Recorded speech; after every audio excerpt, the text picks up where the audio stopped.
(2023년)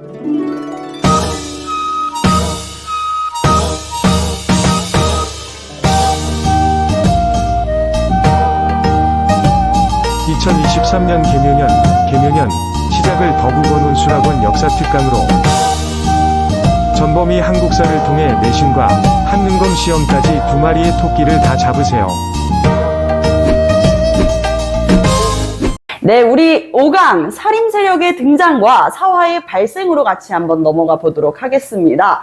여러분들, 우리 지난 시간에 훈구파와 살림세력에 대해서 약간 얕게 배웠었는데, 자, 태정태세, 문단세까지 왔다고 쳐봐. 문단세, 단세. 그 다음 뭐예요? 예, 성, 연, 중, 인, 명, 선. 오늘 배울 파트입니다. 단세, 예성, 연중, 인명, 선까지예요. 자, 선생님이 밑에 있는 묘호 지난 시간에 헷갈리지 않고 착착착착착 쓰는 방법 말씀드렸었지요. 자, 단종, 그리고 어린 단종을 축출해내고 왕위를 차지하는 무서운 수양대군 세조가 되겠습니다. 세조. 자, 그리고 예종, 그리고 성종, 뭐예요? 산군이 되는 것이죠. 연종은 없습니다. 연산군이 되는 것이에요. 연산군. 그 다음에 이렇게 군자가 무슨 뜻이라 그랬어? 왕자의 직위에 그치고 말았다라는 게 군자라 그랬잖아요. 왕자를 뜻하는 말 군. 그러면 왕위에서 끌어내려졌다라는 뜻인데, 왕위에서 끌어내려지면은 재위기간에 그냥 강압적으로 끌어내려진 거잖아. 그러니까 다른 사람을 왕으로 옹립시키는 것을 우리가 두 글자로 뭐라 그런다 그랬어요? 중국집 아닙니다. 반정이에요. 반점 아니고요. 반정이라고 합니다. 그래서 그 다음 왕 뒤에는 무슨 칭호가 붙는 거야? 반정이라는 칭호가 붙는 거야. 무슨 반정? 중종 반정이 되겠습니다. 자, 그 다음은요, 인조일까요? 아닙니다. 인조 아니죠. 중종의 첫째 아들이었었던 천덕꾸러기 인종이 되겠습니다. 인종께서는 중종께서 돌아가시고 나서부터는 섭식장애에 시달리시다가 죄위한 지 1년이 채 되지 않은 9개월 만에 이제 세상을 떠나게 되면서 자신의 이북 동생이었었던 이 문정왕후 윤씨의 아들이었었던 명종에게 왕위를 물려주게 되는 것이죠. 자, 그 다음은요, 명종 이후부터는요, 바로 우리가 알고 있는 조선시대를 딱 가운데 기점으로 전기와 후기로 나누는 그 사건이 일어나는 때입니다. 뭐예요? 임진왜란이 되겠습니다. 임진왜란이 일어나는 선조. 선조의 이 조자는 어떻게 붙었다 그랬어요? 임진왜란, 나라가 망할 뻔한 위기에서 구해내는 왕이라고 해가지고 위대한 조자라는 칭호가 붙게 되는 것입니다. 여기까지 이해되셨죠? 좋습니다. 자, 그러면 여기로 다시 넘어가 볼게. 문종의 어린 아들이었었던 단종을 죽이고 세조가 왕위에 올랐어요. 근데 이렇게 세조가 왕위에 오를 수 있게끔 지원했었던 든든한 세력이 있었는데 우리가 그 세력을 무엇이라고 할까요? 맞습니다. 바로 이 왕실과 외가 친척 관계를 맺으면서 중앙 정계에서 입지를 쌓아 올렸었던 누구? 훈구 세력이 되겠습니다. 이때부터 세조의 즉위를 도왔었던 훈구 세력들이 착착착착 입지를 쌓아가면서 막대한 토지와 노비를 보유하며 많은 자산을 소유하게 된 것이에요. 자, 이때부터 정계를 누가 장악했다? 훈구파가 장악을 했다. 자, 세조께서는 이 훈구파가 도와줬잖아요. 대표적인 인물 누가 있다 그랬어요? 한명회라는 인물이 있어요. 한명회라는 인물이 있어. 세조의 이 즉위를 도왔었던 훈구들, 그러니까 많은 이미 조선의 신하들, 성리학을 연구했었던 조선의 신하들은 다 어떻게 해요? 목숨을 걸어서라도 내가 모실 임금은 오로지 단종 하나뿐입니다 라고 이야기를 하고 축출당했던 사육신들이 있었고, 또는 이제 신숙주처럼 어떻게 변절하게 되는 변절자들도 있었고, 또한 사직서를 내고 전 이제 관직에서 물러나겠습니다 얘기해가지고 이제 전직 관리로 돌아서는 인물들도 있었어요. 그러다 보니 전직 관리들한테도 무엇이 주어졌어? 수조권, 한마디로 오늘날의 월급이라는 게 주어진 거야. 오늘날의 월급, 쉽게 얘기하면은. 그러다 보니까 왜 얘네들이 퇴직하고 나갔는데도 우리가 계속 돈을 줘야 돼? 라고 생각을 하게 되었었던 거예요. 그러면서 뭘 하게 됐을까? 현직 관리들한테만 수조권을 부여하는 직전법이라는 것을 실시하고, 직전법 실시하고, 현직 관리들한테 토지, 밭 전자를 써가지고 현직 관리들한테 토지에 대한 세금을 거둘 수 있는 수조권을 줬다 해가지고 직전법입니다. 직전법을 실시하고 플러스 이제 나한테 내가 왕위에 오른 것에 대해서 반대하는 놈들 다 어디 있어? 대체적으로는 집현전 학자 출신들이었단 말이에요. 그러니 그 집현전도 폐지시켜버립니다.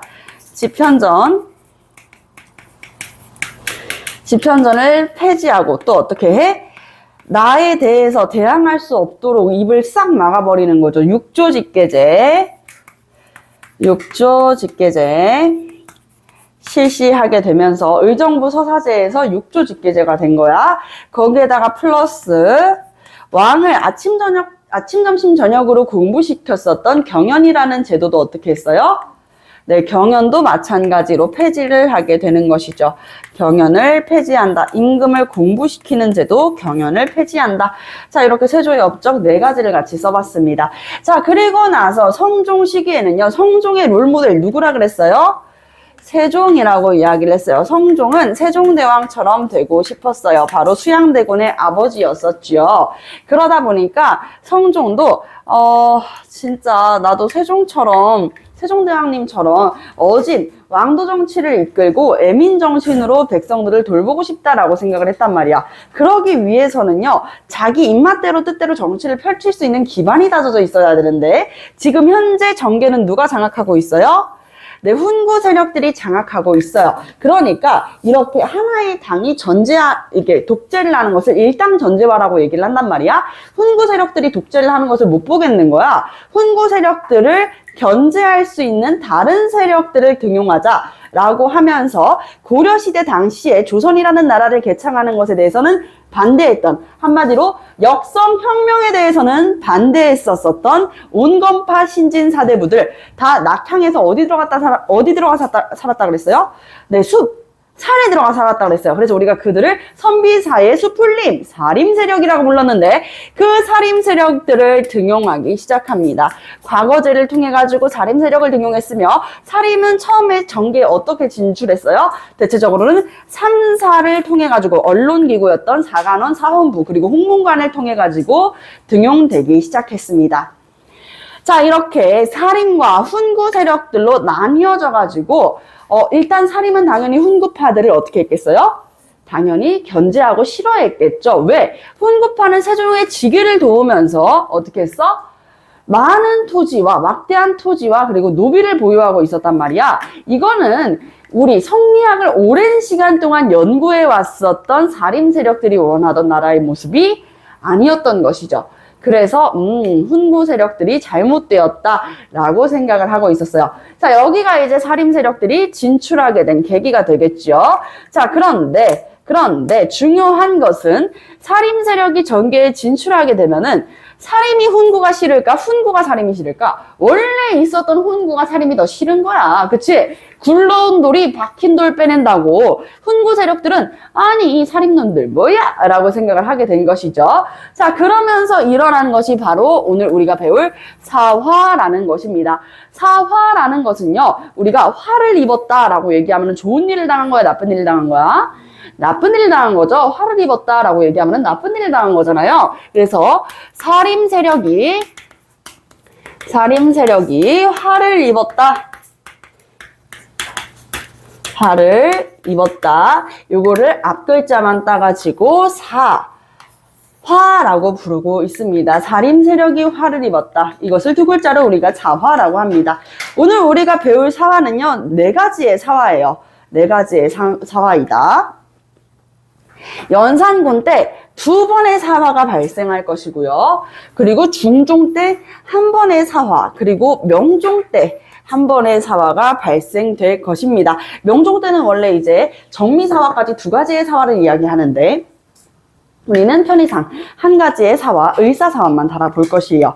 순서는요, 시험 문제. 자, 중학생 친구들 손 들어볼까요? 중학생 친구들, 우리 5명의 친구들은요, 무조건 이 문제를 시험 문제에서 만나게 될 것입니다. 그렇기 때문에 사화에서 우리 4점, 100점짜리 한 문제에서 2문제는 무조건 나와요. 그리고 순서 맞추는 문제 안 나오면은 선생님한테 벌떡 일어나가지고 전화하십시오.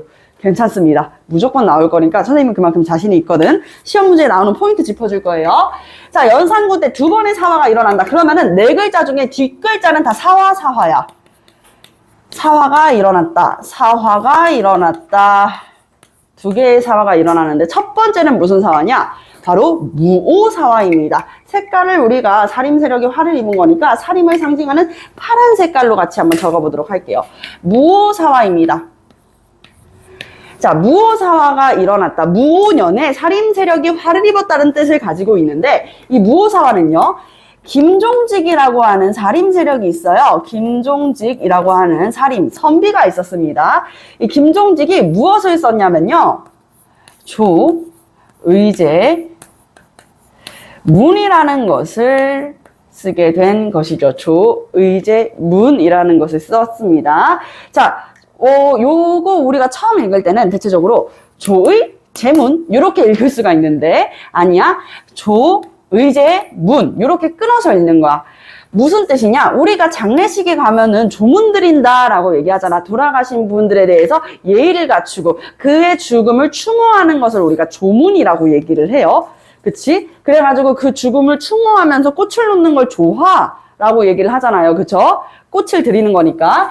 자, 조문은 죽은 누구에 대해서 내가 정말 돌아가시는 것에 대해서 어떠합니까 하면서 이제 내가 삼가 고인의 명복을 비는 것이에요.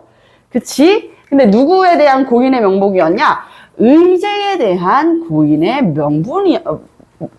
명복이었다라는 뜻입니다. 의제는요, 여러분들 좀 이제 중국사 좋아하는 친구들이 초안지 읽어봤을 텐데, 초안지는 뭐야? 초나라랑 한나라랑 전쟁한 거지. 사실상 둘 다 이제 초나라 출신이었었단 말이에요. 초나라 출신 장수들이었는데 이제 항우랑 유방이라는 사람이 전쟁을 하게 되면서 초나라랑 한나라로 나눠지고 그 전쟁에서 승리한 나라가 나중에 훗날에 유방의 한나라가 된단 말이에요. 자, 초나라를 대표하는 이 장수가 항우라고 하는 장수가 있었어. 이 항우가 어린 의제를 죽이고 실권을 장악한단 말이야. 어린 의제를 죽이고 실권을 장악한다고. 그러면서 의제여 당신의 시신이 이제 떠오르니 내가 왜 당신의 시신이 갑자기 떠오르나 싶었는데 그런 억울한 죽음이 있으셨군요. 이제라도 당신의 죽음을 추모합니다. 이런 짤막한 글이에요. 이게 뭐 어째서 라고 생각할 수 있는데 이거야. 이 조의제문을 들고 훈구 세력들이 이야기를 하기를 뭐라고 이야기를 했냐면 연산군 들어보시오. 지금 이 김종직이 쓴 조의제문은 말이 의제한테 조문을 보낸다는 것이지 이것은 의제를 뜻하는 것이 아닙니다. 그러면 누군데? 이거는 의제를 뜻하는 게 아니라 연산군의 아버지의 할아버지의 증조부님이 되는 증조 할아버지가 되는 누구를 욕하는 거야? 세조를 욕보이는 것입니다. 어린 조카를 죽이고 왕위를 차지한 세조, 수양대군 세조를 여기 의제에 빗대어가지고 어린 의제를 죽이고 실권을 차지한 항우에 대해서 이야기를 하고 있는 것입니다. 라고 얘기를 하는 거죠. 그러니까 이제 연산군이 화가 잔뜩 나게 되는 것입니다. 기어이 이 김종직이라는 자가 조의제문을 통해 가지고 나의 증조부님인 세조를 욕보인 게야 하면서 김종직을 비롯한 사림 세력을 죽이고 축출해냈던 사건 바로 무오사화가 되겠습니다. 무엇 때문에 일어났다? 사림 세력의 김종직의 조의제문 때문에 일어났던 사건입니다. 그래서 이미 김종직이라는 사람은 죽었어요. 이미 세상을 떠난 상태였는데 조선시대의 최악의 형벌 무엇인지 알고 있습니까? 금마는 뭐에 처한다 그랬었지? 부관참시에 처한다 그랬었지. 그렇지. 부관참시는 조선시대에 내릴 수 있는 가장 끔찍한 형벌이었어요. 무엇이었냐? 죽은 사람을 무덤을 파헤치는 거야. 무덤을 파헤쳐가지고 시신이 그대로 있을 거 아니야? 그 시신에 목을 베는 형벌입니다. 이거는 사회적 매장이기도 해요. 고인에 대한 예마저도 끊어버리는 것이죠. 그러면서 김종직의 묘를 파헤쳐가지고 김종직을 부관참시했었던 왕, 바로 연산군. 요 시기에는 이미 돌아가셨던 김종직을 비롯해서도 김종직의 제자들까지도 굉장히 많이 축출됐었던 사건입니다. 자, 두 번째는요, 갑자사화입니다. 갑자사화가 된다. 이 갑자사화는 무엇이냐? 이 연산군이 누구의 아들이었느냐 하니 바로 성종의 아들이지 않았겠습니까? 그죠? 성종은요, 조선 왕조 중에서, 자, 집중, 가장 많은 후궁을 들인 왕이었어요.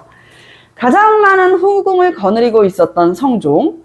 그러다 보니까 후궁은 부인은 아닌 거야. 그치? 왕의 여자인 거지. 그러니까 후대를 이을 수 있는 승을 얻은 궁녀인 거지.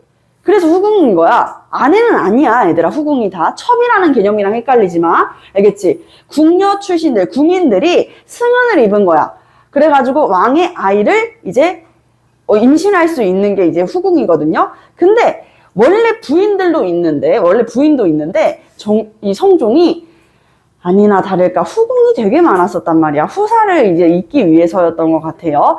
당시에 이제 윤씨, 이 성종의 왕후, 아내는 윤씨였어요. 근데 이 윤씨는 자꾸 후궁을 들이는 성종을 보면서 불안한 거야. 우리 여학생들도 당연히 그러지 않겠어요? 내가 남자친구, 내가 남편이 있는데 갑자기 이 사람 옆에 너무나도 많은 여사친들이 아주 드글드글 박실박실해요. 그러면 여러분들 화가 나요, 안 나요?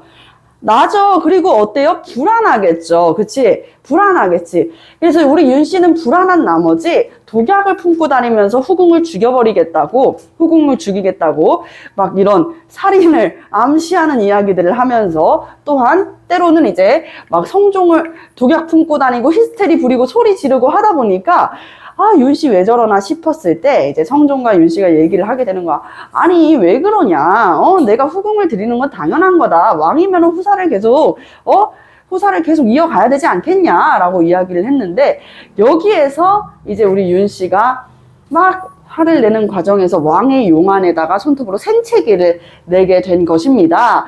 그러니까 왕의 용안에 생채기라뇨, 이게 있을 수 있는 일이 아니죠. 그러니 이제 노발대발하게 되면서 결국 윤 씨는 폐위당하고 유배되게 됩니다. 쫓겨나게 돼요. 그래서 우리가 왕위에서 왕후 자리에서 쫓겨난 사람을 폐비라고 얘기해요. 폐위된 왕비라는 뜻입니다.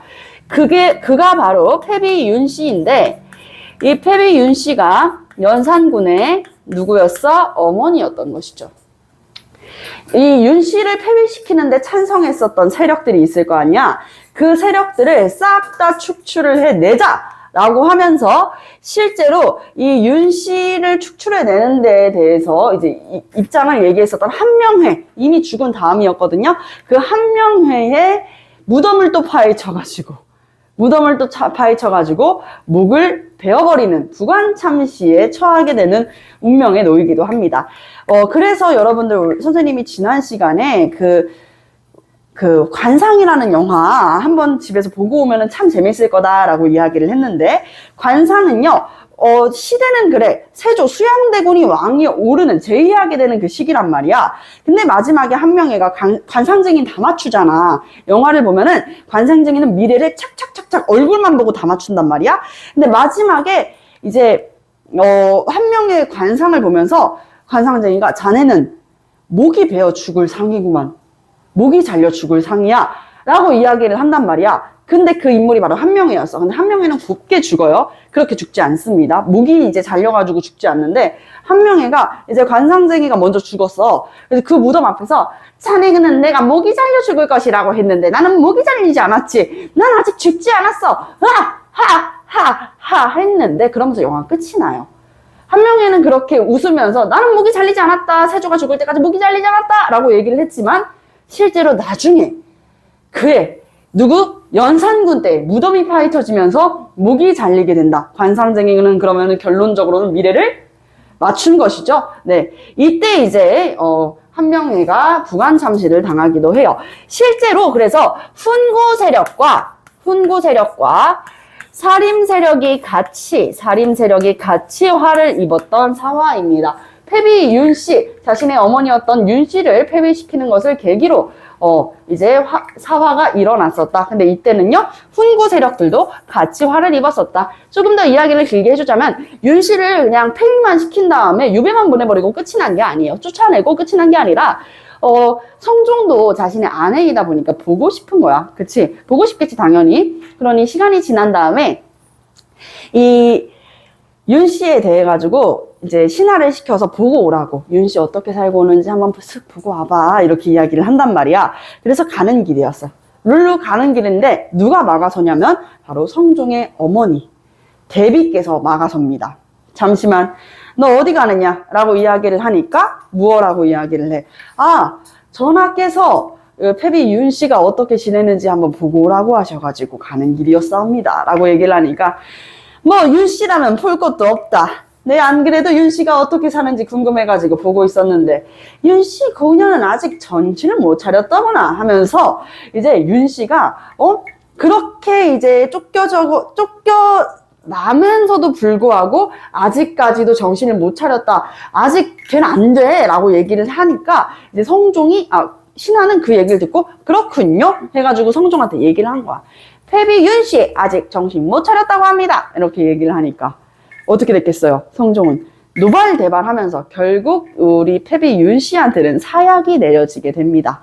그렇게 윤씨가 세상을 떠나요. 그래서 이것을 이제 나중에 연산군이 어른이 돼서 크게 알게 됐을 때 선생님 생각은 그래요. 나의 생각은 연산군은 이미 알고 있었을 거야. 자신의 어머니가 어떻게 폐위당했고 어떻게 세상을 떠났는지. 다만 뭔가 이 정권을 한번 다시 정리할 만한 명분이 필요한 게 아니었을까라는 생각인데 뭐 여러분들은 뭐 생각하기 나름이시겠지만 이렇게 딱 이야기를 하면서 결국에는 윤씨가 폐위되고 그 윤씨의 사건을 계기로 사화가 일어나게 된다라는 거 이렇게 알아주시면 되겠습니다. 여기까지. 자, 그리고 연산군은 이제 여러 번의 사화 끝에 결국 이 훈구 세력들이 중축이 돼가지고 연산군을 끌어내립니다. 연산군을 끌어내리고 이런 망나니는 필요 없다. 연산군 끌어내리고 폭군, 연산군 하면서 다른 성종의 아들 중종을 왕위에 앉히게 되는 것이죠. 중종은 선생님이 지난 시간에 한번 짧게 이야기를 했지만 원래 왕이 될 운명은 아니었던 인물이에요. 그래서 단경왕후 신씨와 결혼을 한 상태였는데 이때 독독독 찾아오는 훈구 세력이 있었으니 그가 바로 유님이라는 사람입니다. 유님이라는 인물이 이제 중종께서는 이제 한 나라의 국왕이 되실 운명이시니 힘 있는 우리 집안이랑 결혼하시죠. 그래서 이 훈구파는 뭐라 그랬어? 계속 왕실과 외척 관계를 맺는다 그랬잖아. 외척 관계를 맺을 수 있는 가장 빠른 방법이 뭐예요? 결혼이 되겠죠. 그쵸? 결혼을 하면은 그 집안이랑 외가 친척 관계를 바로 맺을 수가 있는 것이잖아요.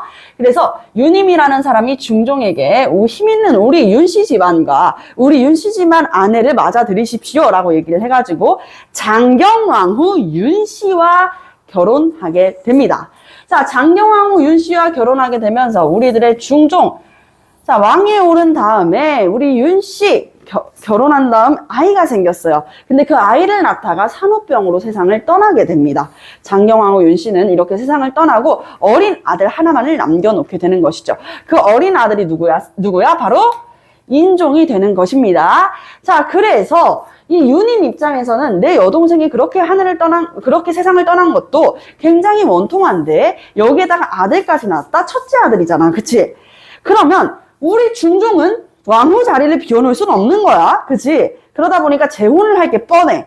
재혼을 하면은 우리들의 이 다음 왕에 될 첫째 아들, 인종은 어떻게 되겠어요?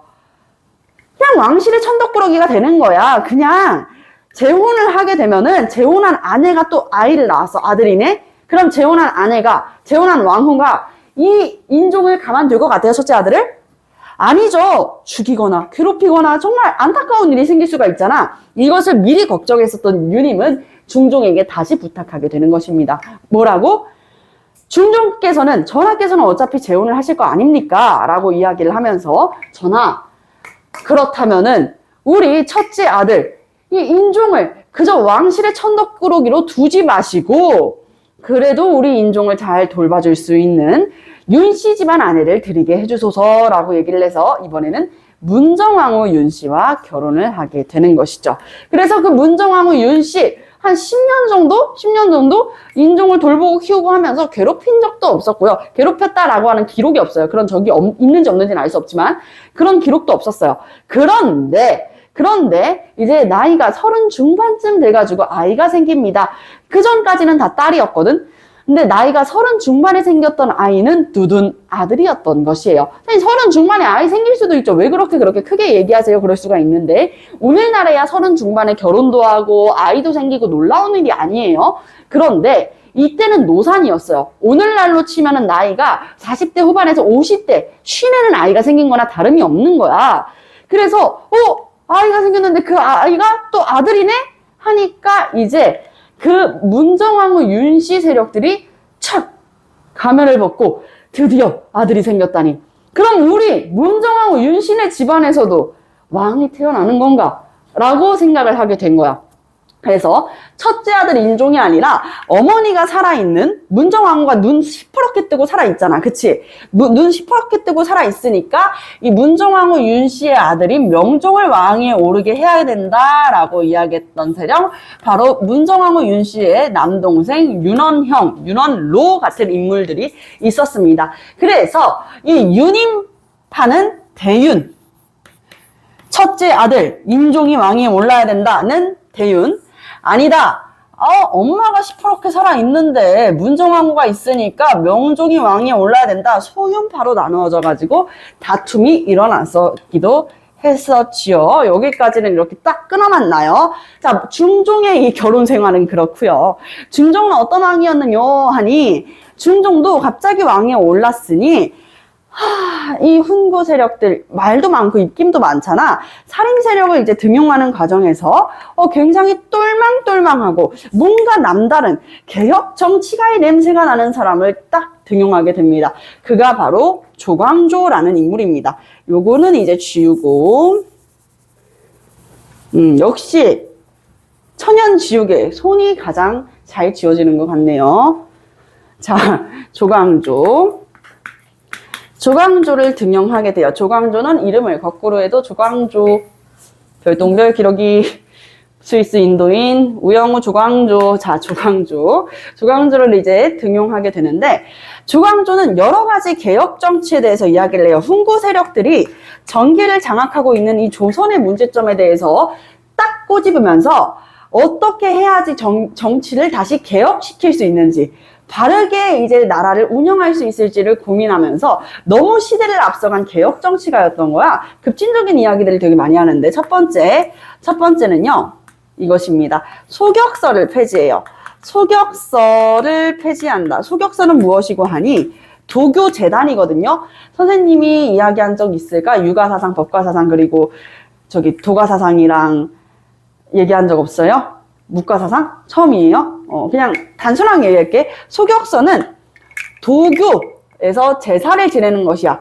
도가사상에서 비롯된 도교는요, 자연스러운 그대로를 추구하는 거야. 찬이야, 뒤로 나가렴. 일어서렴.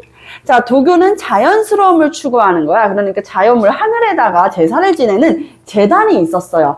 근데 도교, 한마디로 성리학, 유교를 제외한 모든 것은 이단이라고 생각을 해왔기 때문에 이 도교 제단을 폐지하게 됩니다. 소격서 폐지. 거기에다가 플러스 또 무엇을 하게 되냐? 지금 정계는요, 가장 문제가 무엇이냐? 훈구 세력들이 계속 정계를 차지해 진출하게 된단 말이야. 어떻게 정계에 진출할 수 있느냐 하니 과거 시험을 봐가지고 정계에 진출할 거 아니에요? 선생님이 이야기했잖아.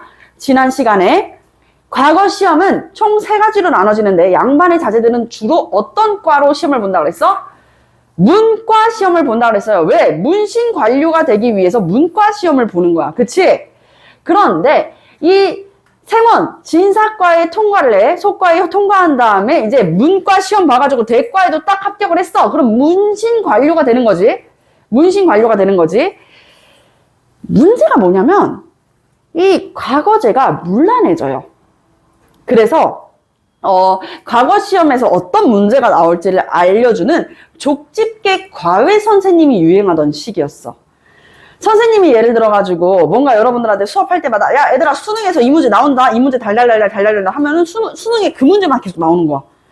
그러면 여러분들은 무조건 수능 만점 맞을 수 있겠죠. 그치? 내가 나오는 걸 다 알려주니까 과거제도 마찬가지인 거야. 있는 집안 자제들 돈만 있으면은 다 그런 족집게 강사들이 싹 붙어가지고 야 이거 나오니까 이거 이렇게 해버리니까 과거제가 문란해지는 것이죠. 그러니 계속 전개에 진출하는 건 누구야? 훈구 세력이었다는 거야. 훈구 세력. 그 문제점을 강하게 꼬집으면서 이렇게 이야기를 합니다. 아니 언제까지 이렇게 집안 내력 빵빵한 훈구 세력들만 등용할 것입니까? 라는 것을 강력하게 꼬집으면서 능력 있는 관리는 능력 있는 관리가 선발할 수 있게 해주십시오 라고 얘기하면서 일종의 추천제가 되는 현량과를 실시합니다. 현량과를 실시한다. 현량과는 일종의 추천제예요. 우리 천거라는 제도가 있었다 그랬잖아요.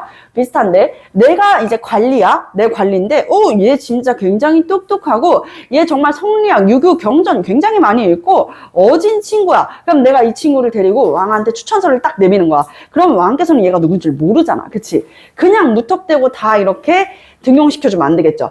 간단한 테스트를 통해 가지고 이제 관직에 진출할 수 있게 하는 이 현량과. 이 현량과를 실제로 실시했고요. 현량과를 실시하게 되면서 살인 세력들이 정계에 진출하는, 또다시 살인 세력들이 정계에 진출하게 되는 계기를 마련하기도 했습니다. 이게 조광조의 개혁 정치 두 번째입니다. 근데 그 조광조 이렇게 되면은 원래 관직 자리는 다 누가 차지했었다고? 훈구 세력들이 차지하고 있는 모습이었잖아. 그때 이제 훈구 세력들이 점점 현량과로 내 입지가 점점 줄어드네. 그치? 내 자식들은 내 자제들은 관직에 못 오르네. 이러니까 조광조가 미웠어. 너무너무 미웠어. 내 자리를 지금 살인 세력들이 나눠 먹고 있는 거잖아. 그치? 그때 이제 어떤 일이 생기냐? 바로 세 번째, 위훈 삭제 를 통해 가지고 조광조를 아예 그냥 사약을 내려가지고 아예 그냥 보내버리게 되는 계기입니다. 위훈 삭제가 무엇이고 하니, 자, 반정에 이르렀다 그랬죠. 이 왕이 될 수 있게끔 도움을 준 것, 우리가 그것을 공훈이라고 이야기를 해. 공훈. 아시겠죠? 공훈을 쌓다. 저 사람이 왕에 오를 수 있게끔 도와준 게 공훈을 쌓는 거야. 그래서 여러 공신들이 있었어. 공훈을 쌓은 신하를 뭐라 그런다고? 공신이라 그런다고. 그래서 왕위를 오를 수 있게끔 가장 도움을 준 사람을 1등 공신, 2등 공신 이렇게 부르는 거예요. 그치? 자, 이 공신들이 드글드글했어. 어디에 드글드글했겠어? 훈구 세력의 공신들이 드글드글했겠지. 그러니까 중종한테 와가지고 이러는 거야. 중종, 아니 내가 중종 왕위에 오르게끔 도와주신 거 알고 계시죠? 뭐 좀 이렇게 없어요? 이게 되는 거야. 여러분들 쉽게 여러분들의 세계관에서 설명을 하자면 이런 거야. 학교에서 반장 선거를 해요. 반장 선거를 했는데 어떤 애가 와가지고 야 내가 너 반장 되게 해줄게. 대신 반장 되면 나 알지? 좀 챙겨주는 거다? 이렇게 얘기를 해. 그래가지고 진짜 이제 반장 선거에 나왔어. 안녕, 내 이름은 허찬이고 나를 반장으로 뽑아주면 너희들한테 매일매일 햄버거를 쏠게. 이렇게 이야기를 한 거야. 그래가지고 이제 다들 대부분은 그래 찬이를 매일매일 햄버거를 먹기 위해서라도 찬이를 뽑아줘야겠어 해가지고 찬이를 반장으로 뽑았어. 그런 다음에 이제 찬이가 입 싹 닫고 나 그런 적 없어 이러면 안 되겠죠. 그쵸? 그러면은 뭐가 일어나는 거야? 또 끌어내려지겠지. 그러니 중종은 자기를 왕위에 앉혀준, 찬이는 자기를 반장이 되게 도와준 친구들한테 뭔가를 계속 재정적으로 해줄 수밖에 없었던 상황인 거야. 이해되죠? 중종도 계속 누군가 이 훈구 세력들이 와가지고, 아, 중종, 내 지난번에 이렇게 도와줬는데, 기억하시나? 이렇게 얘기하면 어떻게 해야 돼? 그렇군 하면서 뭔가 해줄 수밖에 없던 상황이었던 거예요. 이해되시죠? 그러다 보니까 이 나라 궁궐의 재정이 궁핍해지기 시작해요. 이걸 알고 있었던 조광조는요, 얘네들이 지금 공훈을 쌓았다, 본인들이 공신이라고 주장하는 게 다 진실일까? 라는 생각을 하게 되는 거야. 냉철하게, 솔직하게. 그냥 우리 찬이 안 뽑고 나서도, 찬이야, 내가 너 뽑았어, 햄버거 사줘, 이럴 수 있는 거잖아. 그치? 안 뽑고도 기호 2번 박다윤 뽑아놓고도 기호 1번 허찬이 뽑았다고 얘기할 수 있는 거잖아. 그쵸? 그러니 거짓된 공훈을 삭제시켜버리겠다는 거야. 위훈은 위조하라는 거야. 위조한 공훈을 위훈이라고 하는 거야. 이 훈구 세력들이 위훈을 얘기하면서 위훈으로 계속 이제 왕실에서 재정을 바닥내고 있다. 뭔가를 자꾸 받고 있다. 라고 이야기를 하는 거예요. 그러면서 위훈을 삭제하겠다라고 이야기를 하니까 훈구 세력들이 다 어떻게 해? 노발대발하면서 들고 일어나게 되는 거야. 노발대발하거든. 네? 뭔 소리입니까? 제가 언제 위훈이에요? 저 진짜 도와드렸잖아요. 예? 이렇게 얘기하면서 이거 다 조광조 때문이시죠. 조광조 그럼 안 됩니다. 조광조 어떻게 해야 된다? 축출해내야 된다. 라고 이야기를 하면서 중종의 마음을 흔들어 놓고 중종께서는 이 위훈 삭제를 계기로 본인 손으로 뽑았었던 개혁 정치가 조광조를 이것을 계기로 내치게 됩니다.